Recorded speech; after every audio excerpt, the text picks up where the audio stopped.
జాతీయవాదం ఇది శివసేన అధినాయకుడు హిందూ హృదయ సామ్రాట్ బాలాసాహెబ్ ठाकरे गांधी ने నేర్చుకున్నాను। बाला साहेब ठाकरे जी से मैंने सीखा निडर होकर अपनी बात रखना, बेबाक रहना, अपने सिद्धांतों पे अडिग रहना बिना किसी राजलोभ के। ఇది మీకోసం తెలుగులో చెప్తాను।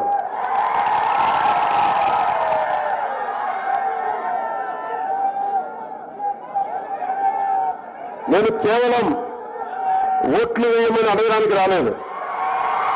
ఎందరో మహనీయులు పుట్టిన ఈ మహారాష్ట్ర నేలపై నాకున్న గౌరవాన్ని తెలుపడానికి వచ్చాను। ఛత్రపతి శివాజీ పుట్టిన నేల, మన హక్కుల కోసం పోరాడటం నేర్పిన నేల, అలాంటి నేలపై నాకున్న గౌరవాన్ని తెలపడానికి వచ్చాను।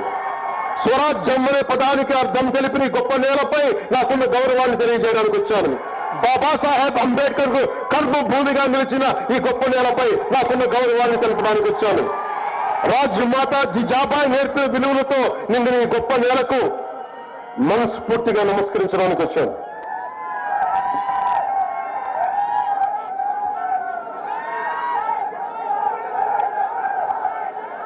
నాకు బాలాసాహెబ్ ఠాకరే గారిని ఆయన జీవించి ఉండగా నాకు కలిసే అవకాశం రాలేదు, కానీ అన్యాయాలను అక్రమాలను ఎదిరించడంలో ఆయన నాకు బలమైన స్ఫూర్తి।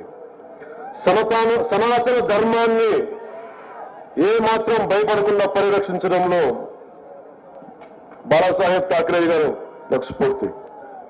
జనసేన 7 సిద్ధాంతాల్లో ఒకటైన ప్రాంతీయతను విస్మరించిన జాతీయవాదం అనే సిద్ధాంతానికి బాలాసాహెబ్ ఠాకరే గారి స్ఫూర్తి। అలాంటి బాలాసాహెబ్ ఠాకరే గారికి నా వందనాలు। ఏ విషయాన్నైనా ధైర్యంగా చెప్పడం, బాలాసాహెబ్ గారి దగ్గర నుంచి నేర్చుకోవాల్సింది ఏ విషయాన్నైనా ధైర్యంగా చెప్పడం, నిర్మోహమాటంగా నిక్కచ్చిగా ఉండడం, అధికారంతో సంబంధం లేకుండా మన సిద్ధాంతాలకు బలంగా కట్టుబడి ఉండటం బాలాసాహెబ్ ఠాకరే గారి నుంచి నేర్చుకున్నాం।